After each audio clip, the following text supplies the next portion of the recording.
Hi, all. This is Pat McDonald, your host for Banter and Beans. And I'm joined by Ben Kinsley, who is our co host. Ben, welcome. Hello. Hello. I love when we just do that. Hello, hello. We have to think of something clever.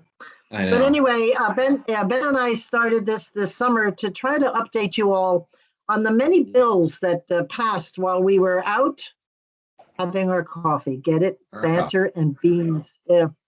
So, there were 100 bills passed, and I say to people, I'm sure you probably know 4 or 5 of them most that you could say they passed. But this one this morning is particularly interesting to me, given my age and my feelings about this bill.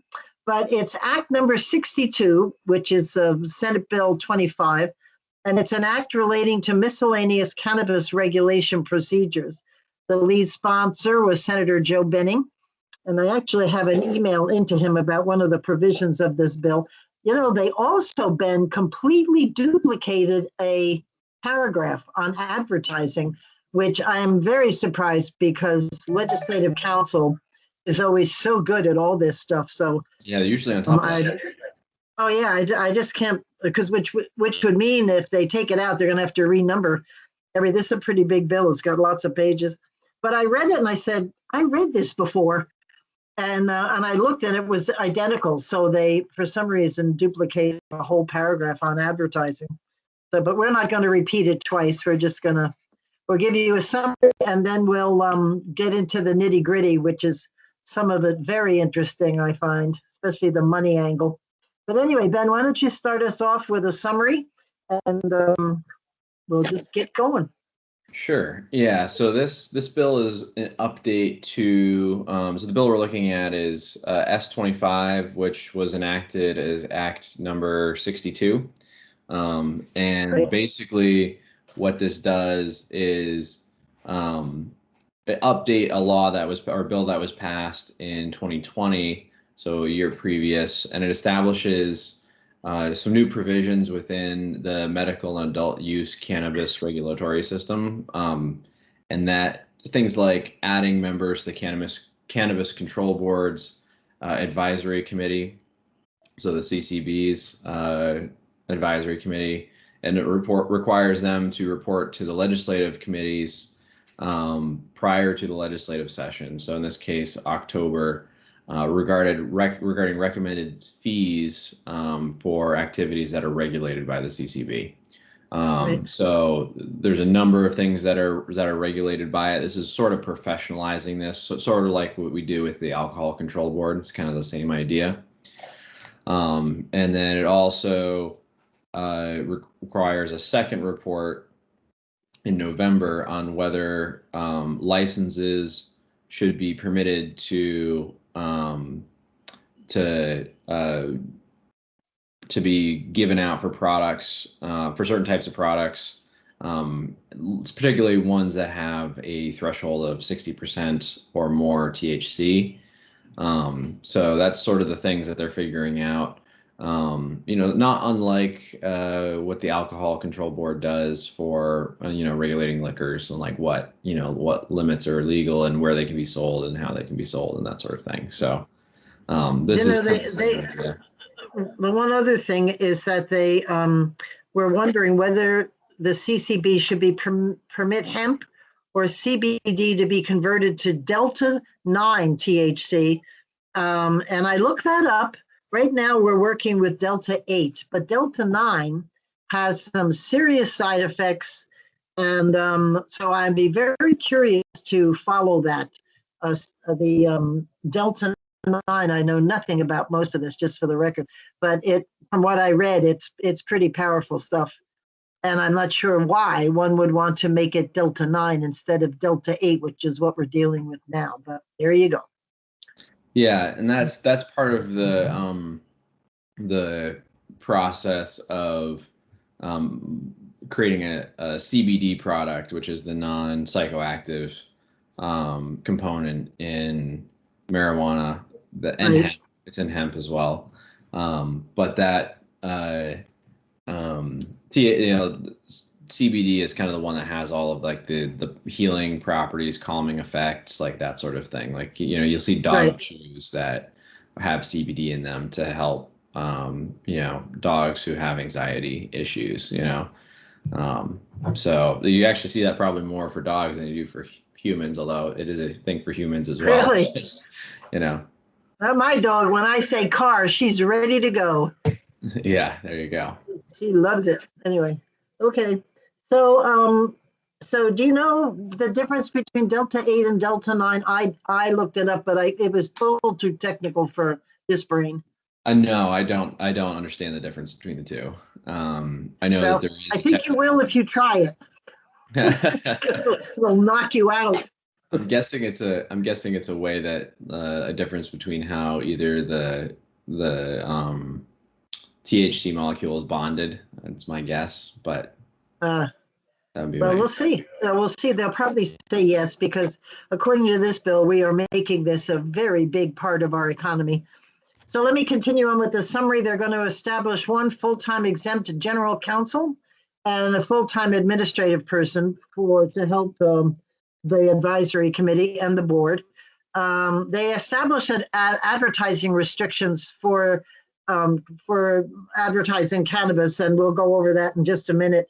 They also talk about that 25% of the cannabis flower sold by integrated licensees, and we'll talk about the definition of that, that have to be obtained from small cultivators between August 1st, 2022 and October 1st, 2022. So they're looking to support small cultivators in the state.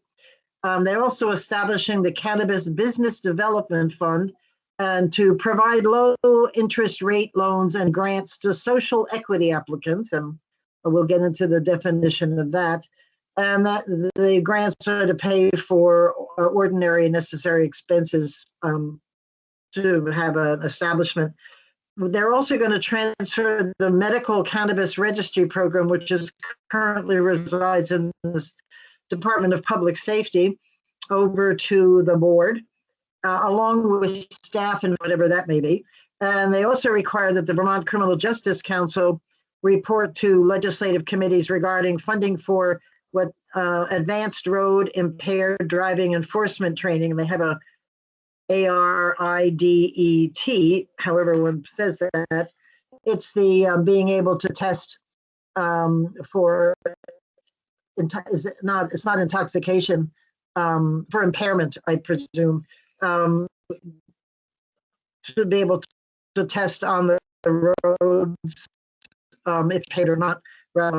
So they were working on that a long time. It'd be interesting to see. They've obviously come up with something because this talks about the training for this equipment, and that everybody should be trained. So that's pretty much the summary of the bill. And maybe Ben, you can kick us off with all the details. Given time, we'll have to cut some of it short, but this thing goes on forever. Well, I do have a quick update on the THC Delta 8 versus Delta 9 question.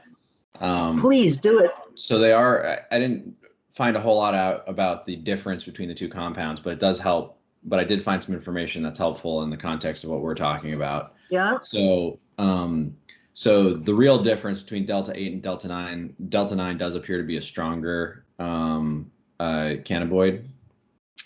So it has stronger effects. It's also interestingly more easy to extract from a marijuana plant, the Delta 9, but Delta 8 is legal on the federal level, which means that once again, yeah, which means that it can be transported across state lines. Right, illegal stuff.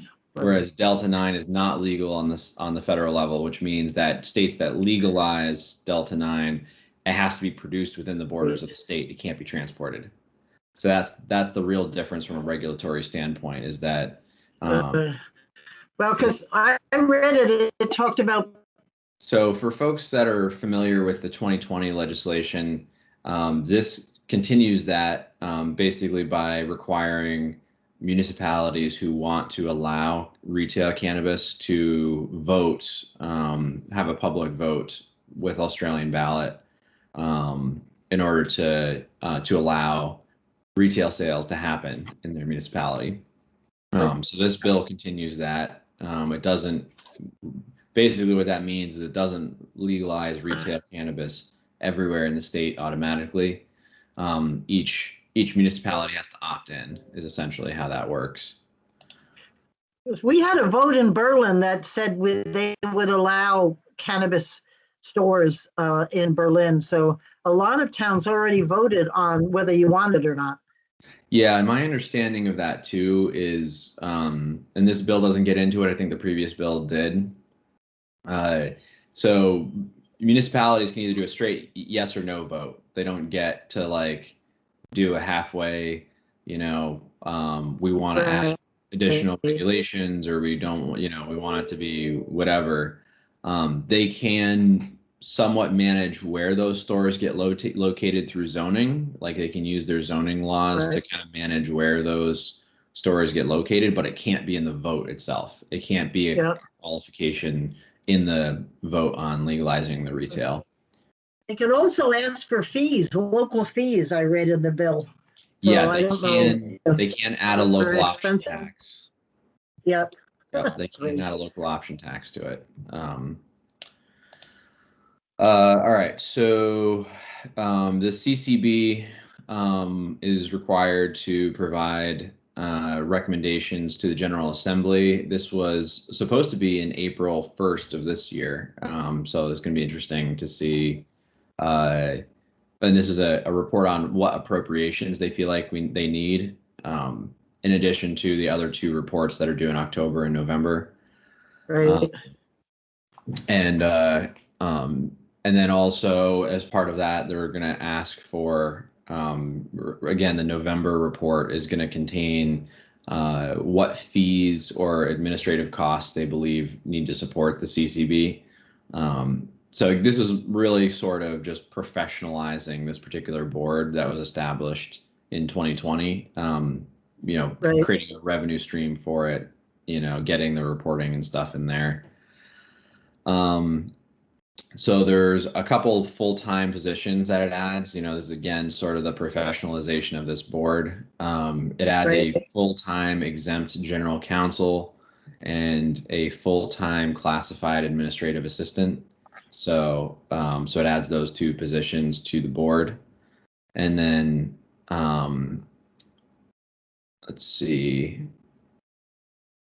It also clarifies some definitions for things that the board oversees. So I won't get into all of those, but it's things like characterizing flavor of the marijuana product and cannabis retailer. There's a definition for that. Cannabis product, those sorts of things that just creates a statutory definition for.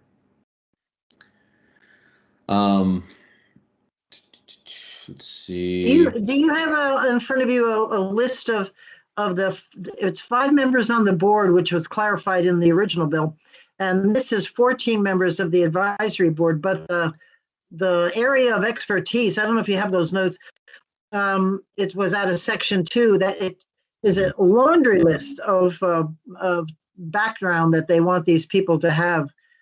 If you have that, maybe you could just read it off, because I think some of them are pretty interesting. Yeah, so the way that the language reads is it's there are 5 members of the board and 14 of the advisory committee, like you pointed out.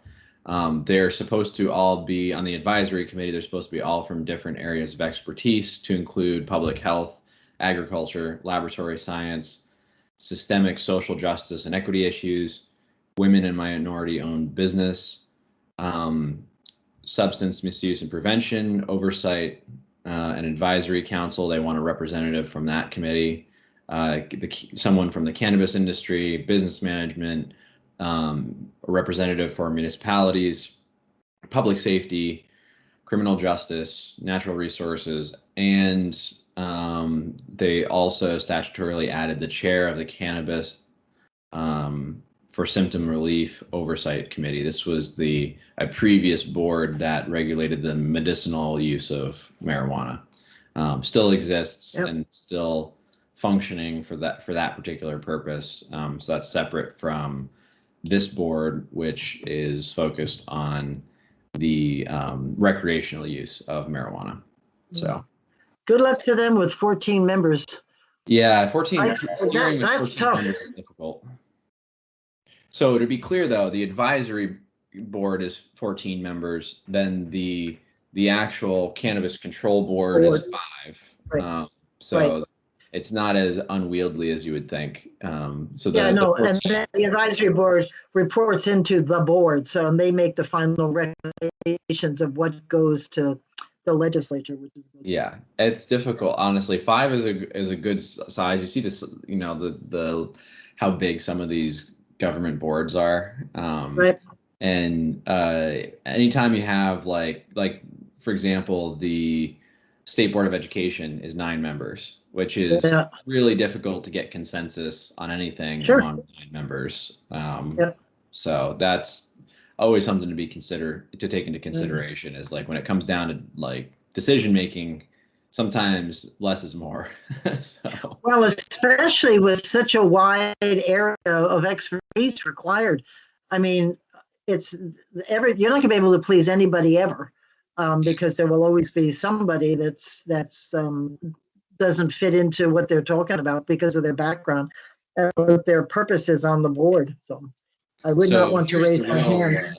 Here's the real meat right here. There's to Pat's point, there was two different sections on advertising.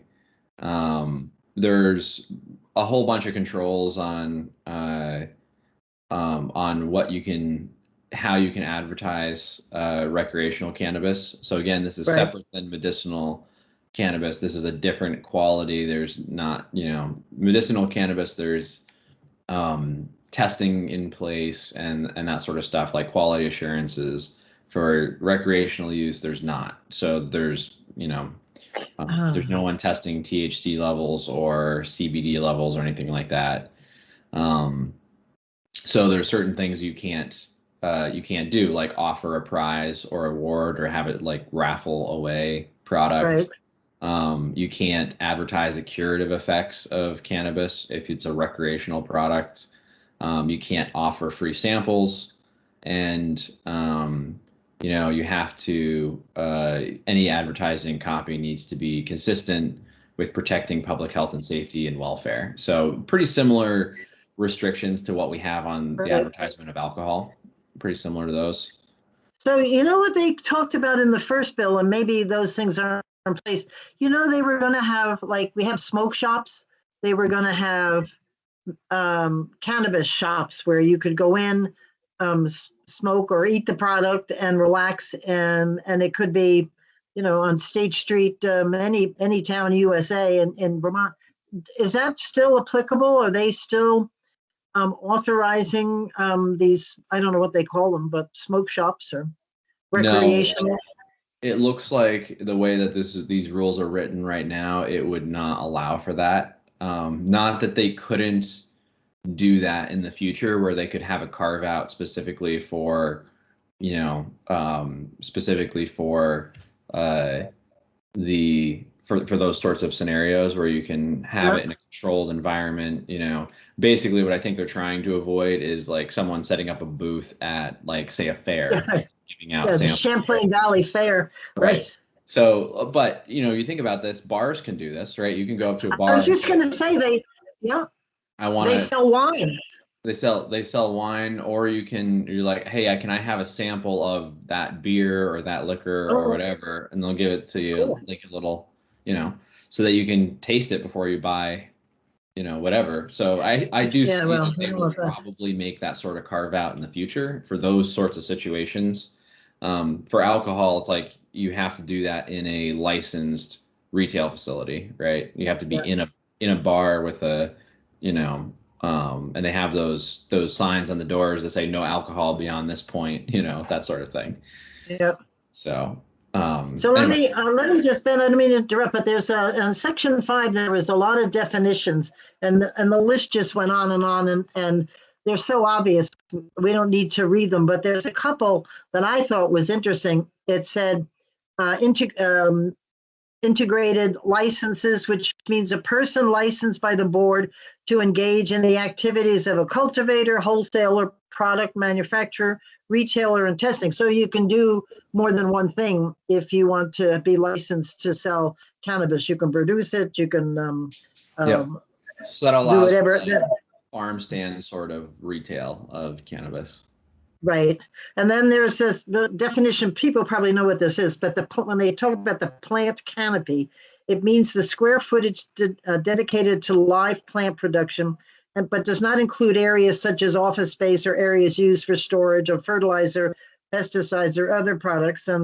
Um, so they would give I'm sure at some point they would give a square footage of how big that plant growing space could be.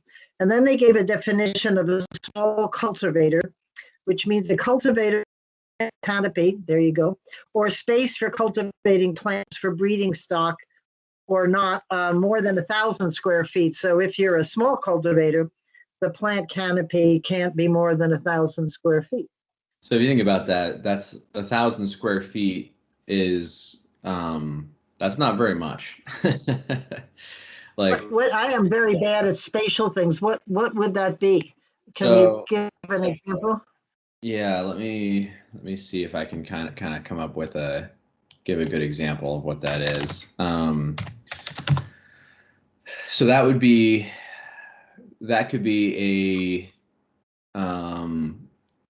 like a 50 by a 20 foot plot, or a row that's 10 feet wide and 100 feet long, which Okay. Oh, that. is not that big. Someone could put that in their backyard, right? Yeah. So that would be a small cultivator. Now, if you're going to put it in your backyard, it has to be enclosed by a fence and like all that stuff. But that's not a large operation, you know. No, but it's not cheap growing these things because of the electricity used for the lighting, which has to be constant, Well, right? if you're doing it Especially in Vermont, for God's sake. yeah, if you're doing it indoors, yeah, it does. Well, I'm If you're not doing it even sure if we have the sunlight for outdoor growing much. I mean, we have a lot of months where I don't remember seeing sunlight too much. yeah. So I don't know how they get around that. It's not I like don't South know Carolina. what the growing cycle is. My understanding is that you can get multiple crops in a year, and it does grow even in the Northeast. It does grow outside during the summer. So I'm not sure if it's like hay sort of deal where like you can get 2 or 3 crops a year out of it. Like I don't know if it's quite like that, but yeah. My understanding is that you can grow outdoors in the Northeast. Okay, because I think weren't they talking about 10 plants and so many new plants, so many season plants or older plants. But I can't imagine 10 plants would, I don't know how much you can get out of that, but it certainly wouldn't last you an all year income. So it must the 10 be. plants requirement was for personal use marijuana. So that's a Oh. separate deal Oh, from okay. this. This is what we're talking about here is like corporate, It's production. retail production, Yeah. which is different than that 10 plant requirement. That's like if you're just Oh, growing okay. plants in your backyard and you're using it for personal use, like you're not selling it. Yeah. That's the 10 plant requirement. You can grow up to 10 plants and Oh, okay. Well, not be in my backyard. So, but they can see it when they're flying over. It's a different color. Huh? I said maybe Maybe the deer. deer. Yeah, right. They're eating my apples right now. Yeah, well, they give them something else to eat, Yeah, they're under stress. Anyway, so can right at the end of the document, there's section 11, which talks about fees for social equity, which I definitely wanted to discuss. There's a whole lot of issues one important thing we should talk about. Social equity. Yeah, there's one important thing we should talk about because we're almost out of time there, which is the implementation date for this. So the board is required to start accepting applications as of April 1st, 2022. So that is we're recording the show in September. So that is a little over 6 months away. Yeah. Yeah, So and then they've got after that. I didn't write them all down, but they've got one deadline after another about when small businesses can apply. When I mean, it goes on forever. So that whoever's looking at this, the board's going to be very busy because there's a lot of funding being put aside for this. There's a $50,000, $500,000 is transferred from the general fund in 22 for the Cannabis Business Development Fund. And that kind of keeps rejuvenating itself. This looks almost like Fish and Wildlife, though, that the money received will pay for the expenses, and it's sort of a revolving fund. yeah, It sounds like they're going to be supporting themselves.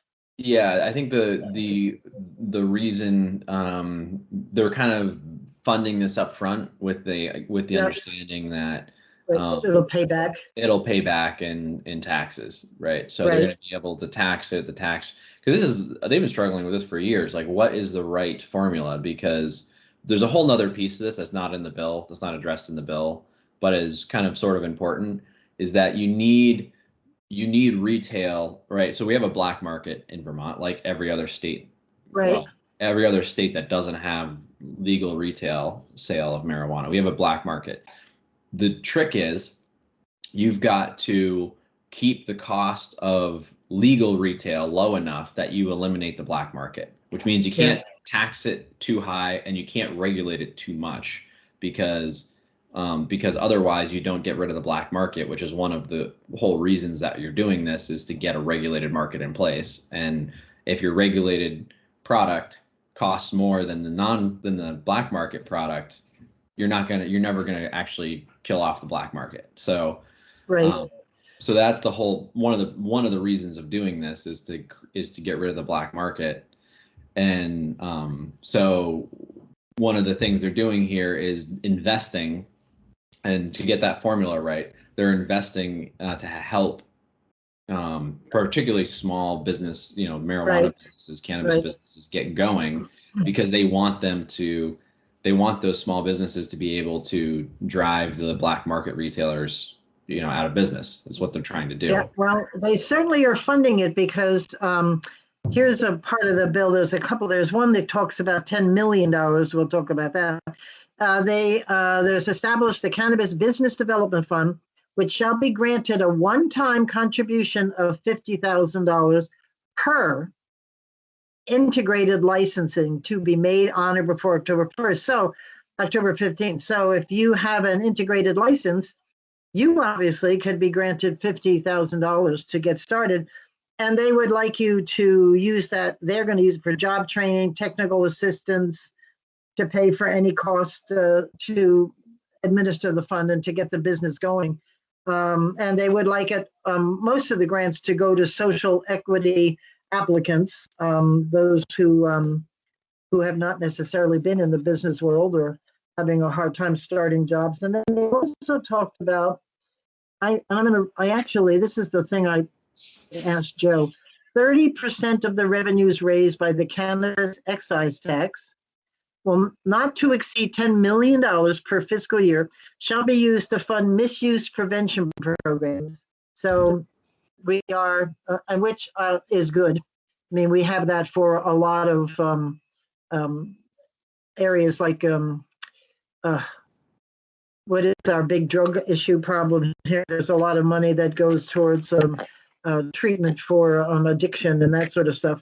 Although this isn't, I don't think this is addictive, is it? It's just, Um, it's not addictive in the medical sense. It's addictive that it feels good and so you want it. But yeah, so yeah, right. So there's not, in a medical sense, it's non-habit forming. Not to say that you couldn't abuse it anyway, right? right, But in the right, medical sense, it's much less addictive than other substances yeah, like alcohol or heroin or cocaine or any, like, so the yeah, right, harder, yeah, so people will use it because it makes them feel good.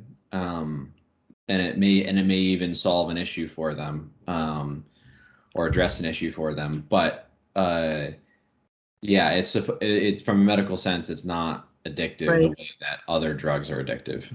I also heard, and I don't know how to word this, so I apologize if I'm, but you don't see suicides related to, you don't see so many deaths, that's the word. And then there's not that many deaths associated with the use of cannabis. Right. Most of It's not the, like you can overdose. That's the word I was looking yeah, for. you Sorry. can't, there's no known examples of overdosing on Right. cannabis. Which actually is a good point. Yeah. Unlike many other substances, there's no Right. examples of that we know of, Not to say that, um, you can't hurt yourself doing like driving, for example, Right. or whatever. I mean, but still, someone who is under the effects of cannabis is much less likely to get in a car accident or whatever than someone Right. who's had too much alcohol, right? Right. That's much more